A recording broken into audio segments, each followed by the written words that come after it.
기도하시겠습니다. 어젯밤에 평안한 잠을 허락해 주시고 오늘도 깨워 주셔서 또 새로운 하루를 맞이하게 하신 것을 감사드립니다. 우리 삶에 우연이 없음을 잊지 않게 하시고 하나님의 섭리를 의지하며 오늘도 주신 사명 붙들고 열심히 뛰는 그리스도인의 하루를 살게 하여 주시옵소서.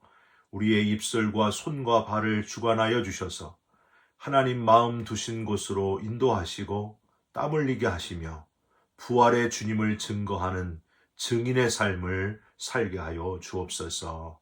우리의 기도 들으시는 예수 그리스도의 이름으로 기도 올리옵나이다. 아멘. 오늘 말씀은 열왕기상 9장 1절부터 9절까지의 말씀입니다.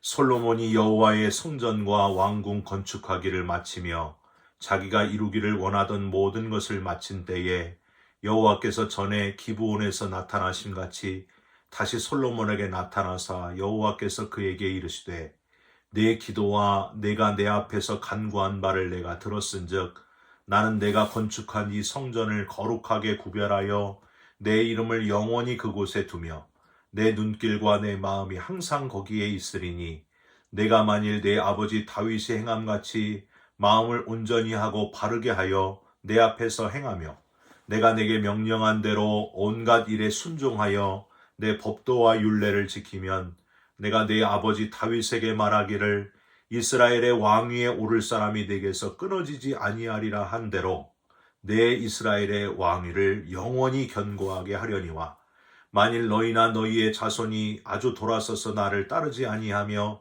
내가 너희 앞에 둔 나의 계명과 법도를 지키지 아니하고 가서 다른 신을 섬겨 그것을 경배하면 내가 이스라엘을 내가 그들에게 준 땅에서 끊어버릴 것이요 내 이름을 위하여 내가 거룩하게 구별한 이 성전이라도 내 앞에서 던져버리리니 이스라엘은 모든 민족 가운데에서 속담거리와 이야기거리가 될 것이며 이 성전이 높을지라도 지나가는 자마다 놀라며 비웃어 이르되 여호와께서 무슨 까닭으로 이 땅과 이 성전에 이같이 행하셨는고 하면 대답하기를 그들이 그들의 조상들을 애굽 땅에서 인도하여 내신 그들의 하나님 여호와를 버리고 다른 신을 따라가서 그를 경배하며 섬김으로 여호와께서 이 모든 재앙을 그들에게 내리심이라 하리라 하셨더라. 아멘. 오늘은 열왕기상 9장 1절부터 9절까지의 말씀으로 가늘고 길게 살려고 하지 말고 이렇게 하라.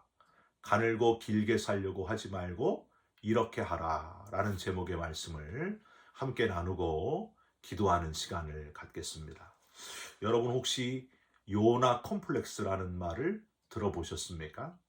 심리학자인 아브라함 메슬로우가 사용했던 말인데요. 성경에 나오는 요나를 기억하면서 사람들은 앞으로 나가서 책임을 지는 걸 두려워한다.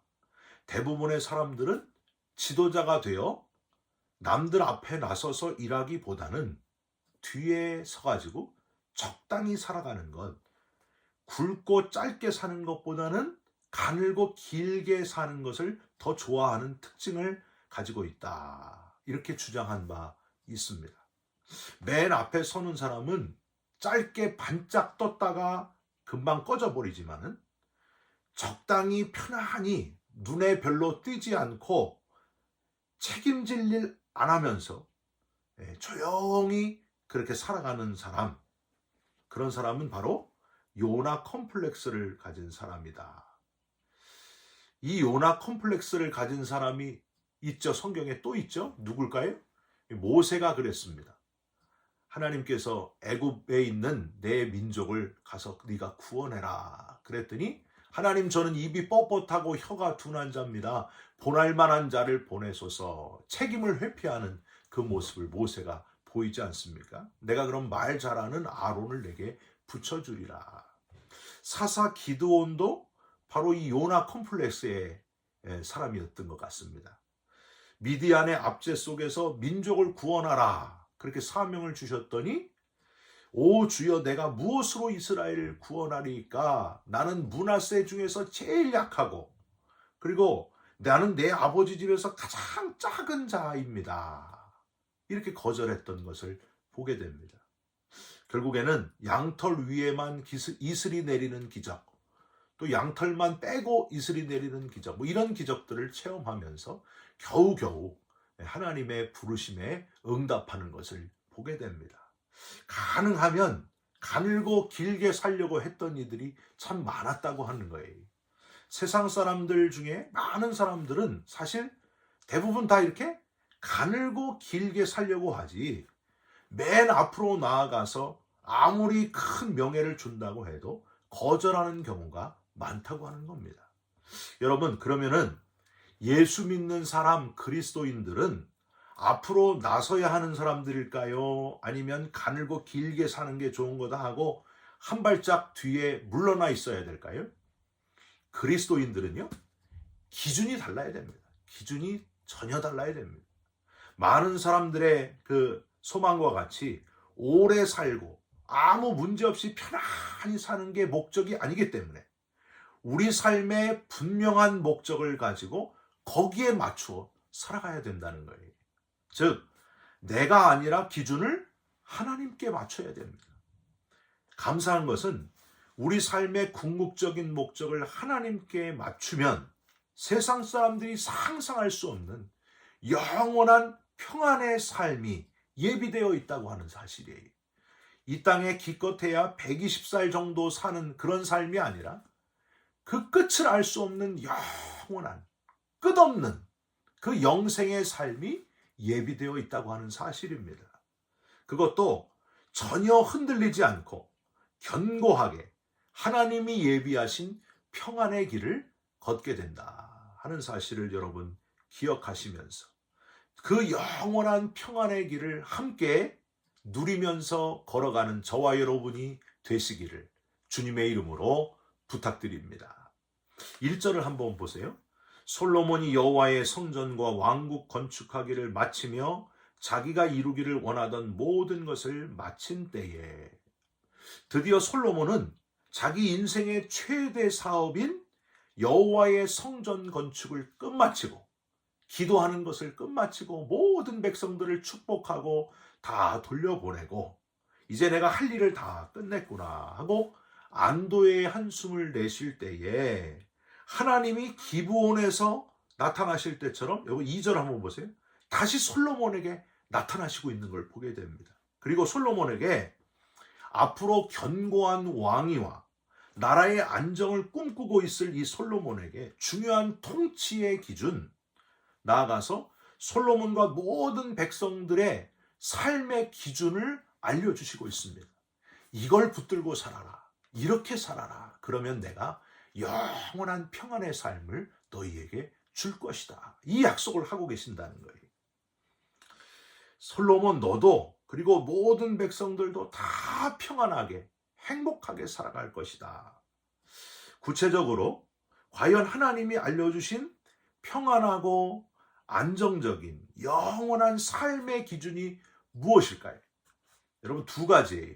이 두 가지를 오늘 함께 발견하시면서 중요한 교훈으로 삼으시고 살아가시기를 부탁드립니다. 첫 번째로, 다윗이 행함같이 행하라, 이렇게 말씀하셨습니다. 4절 한번 보세요. 내가 만일 내 아버지 다윗이 행함같이 마음을 온전히 하고 바르게 하여 내 앞에서 행하며 내가 내게 명령한 대로 온갖 일에 순종하여 내 법도와 율례를 지켜 행하면, 즉 네 아버지 다윗 왕처럼만 하면 된다. 즉 마음을 온전히 하고 바르게 하여 내 앞에서 행하면.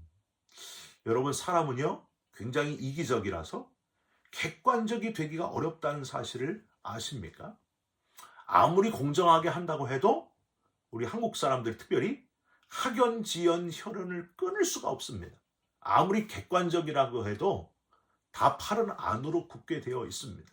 마음을 온전히 하고 바르게 하는 일은 철저히 내가 기준, 다른 사람이 기준이 아니라 내 앞에서 행하면, 즉 하나님 앞에서가 기준이 돼야 된다는 거예요. 하나님이 바로 이걸 말씀하시는 겁니다. 네가 기준이 되지 말아라. 다른 사람이 기준이 되지 말아라. 힘 있는 사람이 기준이 아니라 내 앞에서 행하라. 내가 기준이 되라. 그리하면 영원한 평안의 삶을 살아갈 것이다. 하나님 앞에서 하나님이 나를 어떻게 보실까를 먼저 생각하면 흔들리지 않는다고 하는 거예요. 아합과 여호사밧 연합군이 전쟁하러 나가기 전에 전쟁의 여부를 선지자들에게 물었습니다. 그랬더니 400명의 선지자가 나와가지고 다 승리를 예언합니다. 왕이여 빅토리, 승리할 것입니다. 시드기라고 하는 선지자는 나와가지고 뿔을 만들어가지고 와가지고 왕이여 반드시 이깁니다. 절대 실패하지 않습니다. 대승을 거둡니다. 그런데 그 중에 한 명, 미가야 선지자, 너는 어떻게 생각하느냐? 그랬더니 하나님께 여쭙고 답을 드리겠습니다. 하나님께 기도했더니 실패를 말씀하십니다. 왕이여, 이번 전쟁에서는 실패하십니다. 왕 나가시면 반드시 실패합니다. 이렇게 예언합니다. 기준이 사람이 아니라는 거예요. 미가야 선지자는 뭐 대단한 400명이 다 이긴다고 해도 기준이 하나님이었습니다. 하나님을 기준으로 하니까 하나님이 말씀하시기를 이 전쟁에서 실패하십니다. 이렇게 예언했다고 하는 거예요. 여러분 결국 어떻게 될까요? 이 아합 왕은 전쟁에서 비극적인 일을 당하게 됩니다. 화살에 맞게 됩니다. 전쟁은 패배하게 됩니다. 코람데오인 하나님 앞에 서 있는 미가야 선지자의 예언만 옳았다고 하는 거예요. 400명이 다 거짓 예언을 했다고 하는 겁니다. 여러분, 하나님 앞에서 코람데오가 내 삶의 기준이 되면 솔로몬의 왕위와 이스라엘 백성들을 평안케 하리라 하는 말씀이 이루어진 것처럼 저와 여러분도 코람데오, 하나님 앞에서가 내 기준인 그런 삶을 살아가시기를 주님의 이름으로 부탁드립니다. 이 사람 때문에, 저 사람 때문에, 사람의 말 때문에 이리저리 흔들리지 말고 하나님 앞에서 과연 나는 바른 삶을 살아가고 있는가? 하나님이 보시기에 내가 지금 똑바로 살고 있는가? 이게 기준이 돼야 된다는 거예요. 여러분, 다윗이 행함같이라는 표현도 중요해요. 다윗이 행함같이. 솔로몬이 이해를 못할까 봐 하나님은 가장 확실한 삶의 모델을 알려주십니다. 다윗이 행함같이 행하면 된다. 사랑하는 성도 여러분, 저와 여러분이 믿고 따르고 본받을 영적인 샘플, 모델, 다윗 같은 분이 지금 저와 여러분 주위에 있습니까? 그분을 모델 삼으시고 그분을 닮아가면 됩니다. 눈에 보이지 않는 하나님, 얼마나 답답해요. 그러니까 눈에 보이는 신앙의 모델을 샘플 삼아서 닮아가면 된다는 거예요. 저와 여러분들이 그런 모델 샘플이 되시기를 주님의 이름으로 부탁드립니다. 이 사람 따라갈까 저 사람 따라갈까 누가 모델일까 고민할 필요 없어요. 내가 모델이 되면 되는 거예요. 내가 샘플이 되면 되는 거예요. 내가 다윗같이 행하면 되는 거예요. 여기 하나님이 자랑하실 정도로 다윗이 행함같이 네가 행하면 너와 네 백성에게 영원한 평안한 삶을 허락해 주리라. 그 말씀을 기억하시면서 저와 여러분도 지금 내가 다윗이 행함같이 그렇게 살아가고 있는가, 신앙의 모델이 되고 있는가 한번 점검해 보시기를 주님의 이름으로 부탁드립니다. 내 자녀에게, 내 다음 세대에게 내가 신앙의 모델이 돼야 되고 샘플이 돼야 된다는 거예요. 여러분, 바울은요 얼마나 열심히 신앙생활을 했던지 고린도전서 11장 1절에 이렇게까지 얘기했어요. 내가 그리스도를 본받는 자가 된 것 같이 너희는 나를 본받는 자가 되라. 저는 이 표현이 너무 멋있어요. 저도 여러분들은 저를 본받으시기 바랍니다. 이렇게 당당하게 얘기할 정도로 되면 얼마나 좋겠어요. 저 말고 주님을 본받으십시오. 아직도 그래요. 저는 아직 샘플이 되기 어렵습니다. 이렇게까지 자신 있게 이야기한 바울의 모습, 너희는 나를 본받는 자가 되라. 이 고백이 바로 저와 여러분의 고백이 되시기를 주님의 이름으로 부탁드립니다. 자신 있게 여러분 나를 본받으시면 됩니다. 이 정도까지 아주 신앙에 자신 있는 샘플이 다 되시기를 예수님의 이름으로 축원드립니다. 두 번째로 하나님이 가장 싫어하시는 것은 뭘까요? 우상숭배예요. 우상숭배. 우상숭배를 하면 하나님이 던져버리실 것이다. 던져버릴 것이다. 이런 표현을 오늘 보시면서 아멘 하시기를 바랍니다. 6절 끝에 한번 보세요. 가서 다른 신을 섬겨 그것을 경배하면, 즉 우상숭배를 하면, 7절 중간에 내가 거룩하게 구별한 이 성전이라도 내 앞에서 던져버리리니. 얼마나 과격한 표현입니까? 하나님이 솔로몬에게 표현하신 제일 과격한 표현이에요. 얼마나 우상 숭배하는 것을 아주 극혐오, 극히 싫어하셨으면 이렇게까지 표현하겠어요. 인간적인 죄를 짓고 다른 사람에게 피해를 주는 것보다 더 신경 써야 할 것은 내가 지금 다른 신을 섬기고 있는 것이 아닌가. 이걸 늘 점검해야 된다는 거예요. 여러분, 현대인들이 가장 다른 신을 섬기는 것 중에 대표적인 두 가지가 뭐 있을까요? 돈이 있고요. 자식이 있어요. 예. 돈을 너무너무 사랑해서 돈이 하나님보다 더 섬기는 대상이 되고 있는 거예요. 여러분, 디모데전서 6장 10절에 돈을 사랑함이 일만하게 뿌리가 된다고 했습니다. 돈은 사용해야지 사랑해서는 안 된다는 거예요. 여러분, 돈을 잘 사용하는 저와 여러분들이 되시기를 부탁드립니다. 또 하나, 이 자식이 아주 대표적으로 하나님보다 자식을 더 사랑하게 되는 그 유혹이 많다는 거예요. 잠언 13장 24절에 매를 아끼는 자는 그의 자식을 미워함이라. 자식을 사랑하는 자는 근실이 징계하느니라 그랬거든요. 근데 자식을 제대로 징계하지 못하는 거예요. 제대로 자식을 바른 길로 가도록, 하나님 앞에서 똑바로 걸어가도록 부모된 자로서 그걸 못한다는 거예요. 절절맨다는 거예요. 누가 그럴까요? 제가 그래요. 제가. 딸바보라고 이 두 딸 앞에서 제가 절절맬 때가 많습니다. 참 이게 쉽지가 않은 거예요. 여러분, 하나님이 솔로몬에게 말씀하신 거는요, 복잡하지 않았습니다. 내가 영원히 그곳에 있겠다. 내가 너와 함께 있겠다. 너와 내 백성들에게 영원한 평안을 주겠다. 누가 두 가지만 지켜라. 다윗이 행함같이 행하라. 하나님의 말씀을 붙들어라. 그리고 다른 신 말고 나만 섬기라. 나를 경배하라.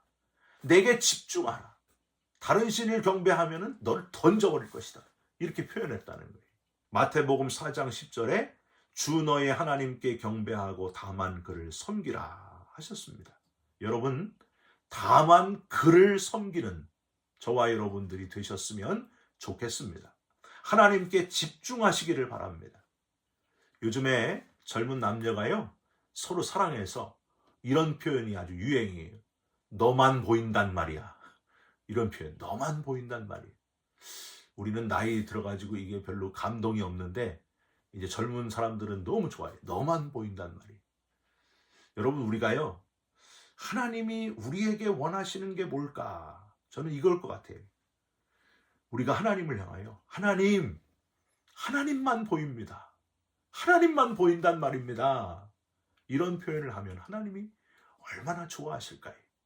여러분, 오늘도 하루를 살아가실 때에 하나님만 보입니다. 하나님께 집중하면서 하나님을 내 삶의 기준으로 삼고 살아가는 저와 여러분들이 되시기를 주님의 이름으로 부탁드립니다. 주님의 이름으로 축원합니다. 기도하겠습니다. 하나님, 가늘고 길게 살고자 하는 우리의 어리석은 모습을 용서하여 주시옵소서. 주님의 기준을 따라 마음을 온전히 하고 바르게 하여 하나님만 보입니다 하고 고백하면서 내 속에 섬기고 있는 다른 신들을 철저하게 다 버리는, 정리하는 우리 모두가 되게 하여 주시옵소서. 오직 하나님만 바라보는 우리가 되게 하여 주시옵소서. 예수 그리스도의 이름으로 기도 올리옵나이다. 아멘. 하늘에 계신 우리 아버지여, 이름이 거룩히 여김을 받으시오며 나라가 임하옵시며 뜻이 하늘에서 이룬 것 같이 땅에서도 이루어지이다. 오늘날 우리에게 일용할 양식을 주옵시고 우리가 우리에게 죄진 자를 사하여 준 것 같이 우리 죄를 사하여 주옵시고 우리를 시험에 들게 하지 마옵시고 다만 악에서 구하옵소서. 나라와 권세와 영광이 아버지께 영원히 있사옵나이다. 아멘. 사랑하는 성도 여러분, 코람데오, 하나님 앞에서 살아가시고 하나님 기준으로 하나님 외에 다른 신을 다 버리면서 살아가는 오늘 하루가 되시기를 주님의 이름으로 부탁드립니다. 여러분 사랑합니다. 축복합니다. 감사합니다.